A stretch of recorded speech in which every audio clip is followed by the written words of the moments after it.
গতকালের যে ঘটনা, জয়নগরে এক নাবালিকাকে ধর্ষণ করে খুনের ঘটনায় আজ উত্তপ্ত হয়ে ওঠে পরিস্থিতি। সকাল থেকে দফায় দফায় পরিস্থিতি উত্তপ্ত হয়। তারপর হাসপাতালের সামনেও পরিস্থিতি, উত্তেজনার পরিস্থিতি সৃষ্টি হয়, যেখানে সিপিএম এর যারা রয়েছেন, মীনাক্ষী মুখোপাধ্যায়, কনিনিকা বুলতার, তারা রয়েছেন। তারা পৌঁছলে সেখানে পুলিশের সঙ্গে ধস্তাধস্তি সৃষ্টি হয়। অগ্নিমিত্রা পাল তিনি গিয়ে সেখানে বিক্ষোভ দেখান। বক্তব্য একটাই, যে দেহ সংরক্ষণ করতে হবে। দিনে দুবার ব্যবহার করো স্টপেজ ক্রিম আর নিজেকে রাখো evergreen. Keya Seth aroma therapy stop age cream, আর খুঁজে পাও নতুন আমিকে।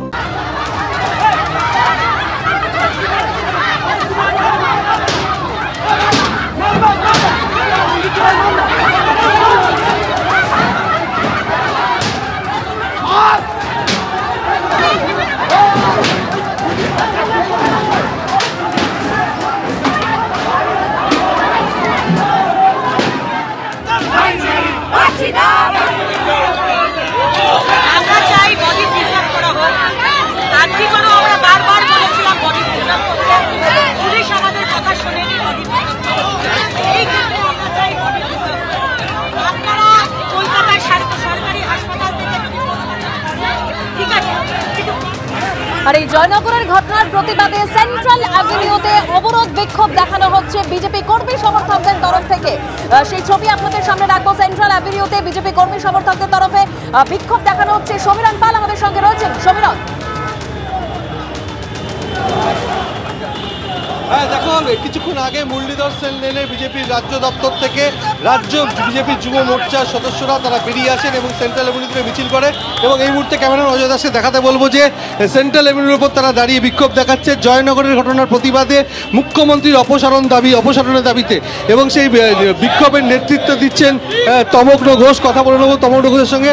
এই বিক্ষোভের কারণ, যেভাবে জয়নগরের কুলতলিতে আজকে একটি বাচ্চা মেয়ের ধর্ষণ এবং খুন হয়েছে, নিন্দনীয় ঘটনা।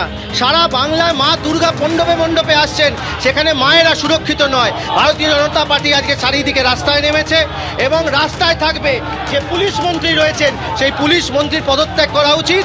এবং আজকে বাংলায় মণ্ডপে মণ্ডপে যখন মা দুর্গা রয়েছে, তখন কিছু জানোয়ার যাদেরকে দাঁড় করিয়ে গুলি করে দেওয়া উচিত এই ধর্ষণকারীদের। অর্থাৎ তুমি দেখতে পাচ্ছ এই মুহূর্তে বিক্ষোভ দেখাচ্ছে বিজেপি রাজ্য যুব মোর্চার সদস্যরা। তারা সেন্ট্রাল এভিনিউতে তারা মুরলীধর সেন লেন থেকে মিছিল করে আসে। জয়নগরের ঘটনার প্রতিবাদে তারা বিক্ষোভ দেখাচ্ছে। তাদের বক্তব্য, বারবার মহিলারা আক্রান্ত হচ্ছেন, সেখানে শিশুরাও বাদ যাচ্ছেন না। এবং জয়নগরের যে ঘটনা ঘটেছে, সেই ঘটনার প্রতিবাদে তারা এই মুহূর্তে বিক্ষোভ দেখাচ্ছেন সেন্ট্রাল এভিনিউর ওপরে। তমগ্ন ঘোষের নেতৃত্বে এই বিক্ষোভ চলছে এবং তাদের একটাই দাবি যে মুখ্যমন্ত্রীর অপসারণ, অর্থাৎ রাজ্যের পুলিশ মন্ত্রীর অপসারণের দাবিতে রাজ্য বিজেপি যুব মোর্চার সদস্যরা তারা এখন বিক্ষোভ দেখাচ্ছেন।